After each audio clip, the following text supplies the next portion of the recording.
Bonjour chers collègues. Alors, imaginez la scène. On est dans une salle de classe, ici, au Togo. L'ambiance est là, les élèves sont bien présents.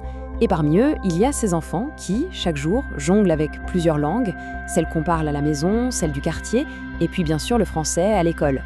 C'est de ça qu'on va parler aujourd'hui, de ce qui se passe dans leur tête. On a tous déjà vécu ce moment, pas vrai? On pose une question en français, un élève lève la main, on sent qu'il a la réponse. Mais avant de parler, il y a cette petite pause, un silence. On pourrait vite penser que c'est de l'hésitation, peut-être un doute, mais si ce silence en fait cachait quelque chose de bien plus complexe et même de fascinant.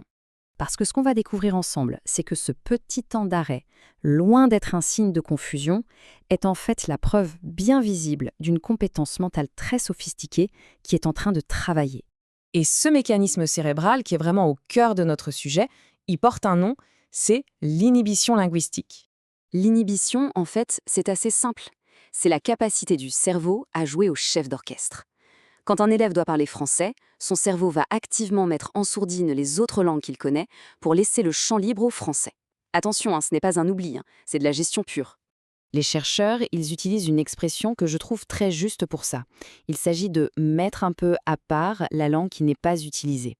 Elle n'est pas effacée, elle n'est pas oubliée, non, elle est juste placée délicatement sur le côté pour ne pas créer d'interférence. C'est une action volontaire et incroyablement précise. Bon, mais alors, comment ça se passe concrètement dans la tête de nos élèves? Allons voir ce mécanisme d'un peu plus près. En fait, c'est un processus en 3 temps. Et tout ça, ça se passe en une fraction de seconde.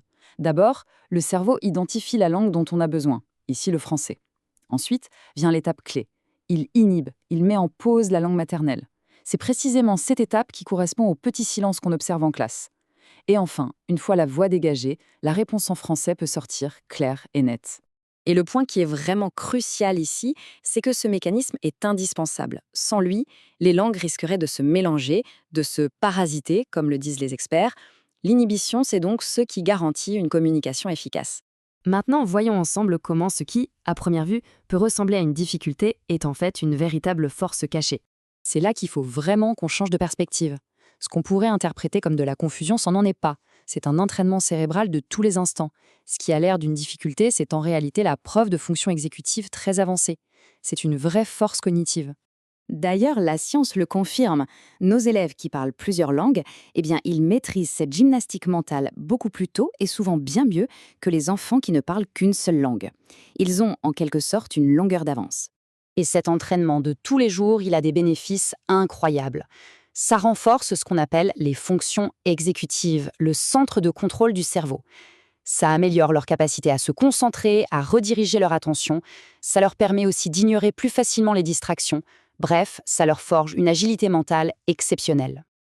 Alors, très concrètement, qu'est-ce que tout ça change pour nous dans notre classe au quotidien? Le message essentiel, le voici.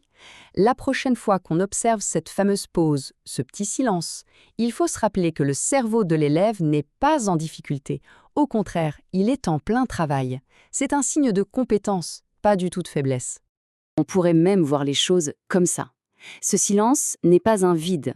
C'est le bruit que fait un cerveau expert en train de s'organiser. C'est le son de la concentration et de la maîtrise en pleine action. Je nous laisse donc avec cette question pour réfléchir, en portant ce nouveau regard, en voyant ce silence non plus comme une hésitation, mais comme la signature d'un cerveau agile. Comment cela va-t-il changer notre patience, nos encouragements, notre façon d'interagir avec nos élèves plurilingues? C'est une réflexion qui, je l'espère, va enrichir nos pratiques. Merci beaucoup pour votre attention.